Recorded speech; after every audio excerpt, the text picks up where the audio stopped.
Television কিংবা print media সাংবাদিক ভাইরা করছেন, একেবারে আমার পাশে গ্রেনেডটা মারছে। দেখেন আমার একবারে ভেতরে আমার পুরো ঢুকতেছে, সম্ভবত পুড়েও গেছে, ফুসকা পড়তেছে। কিন্তু এটা আসলে মানে বুঝলাম না। তখন আমাদের এই বাইর সরাসরি গায়ে পুলিশ সাউন্ড গ্রেনেড মারছে। আমরা আপনারা দেখেন শরীরের উপরে মারছে। গণমাধ্যম কর্মীরা দেখছি এই যে তার ছিল রক্তক্ষরণ হচ্ছে,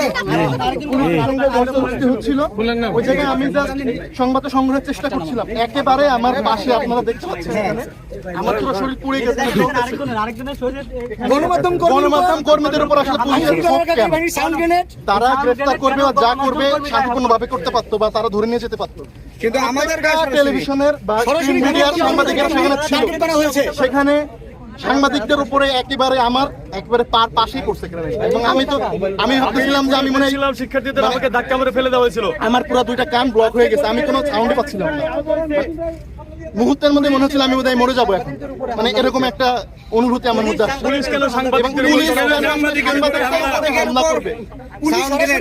পুলিশ কিন্তু এখানে সবাই দেখছেন, পুলিশ কিন্তু সরাসরি সাংবাদিকদের উপরে হামলা করছে এবং এখান থেকে ঠেলতে ঠেলতে ও পর্যন্ত নিয়ে গেছে।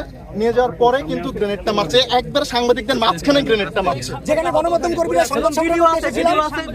এই ভিডিওগুলো আছে। ওই অঞ্চলে যান, এখানে আসবেন, বিশ্ববিদ্যালয় কর্তৃপক্ষের নির্দেশনা।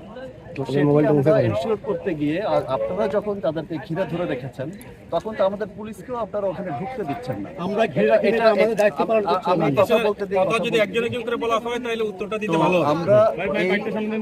আমরা আশা করব আপনাদের কাছে যে আইন শৃঙ্খলা রক্ষার কাজে সকলকে সহযোগিতা করবেন। আমরা আইন শৃঙ্খলা রক্ষাকারী বাহিনীকে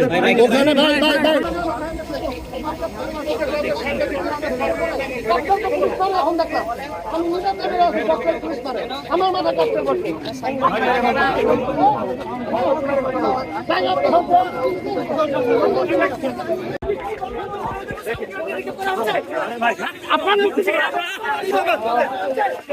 আপনি যেতে পারবেন না। হ্যালো,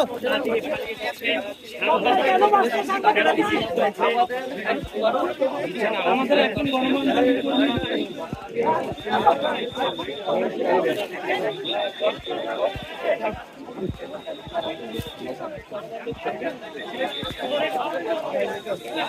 আরে ভাই আমার এমনি ছবি এসে গেছে।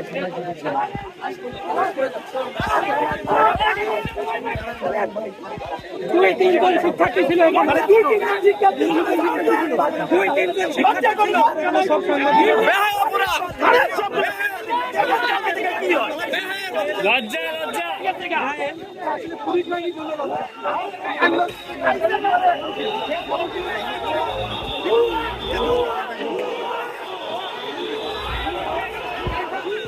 লজ্জা বইছে বাবা।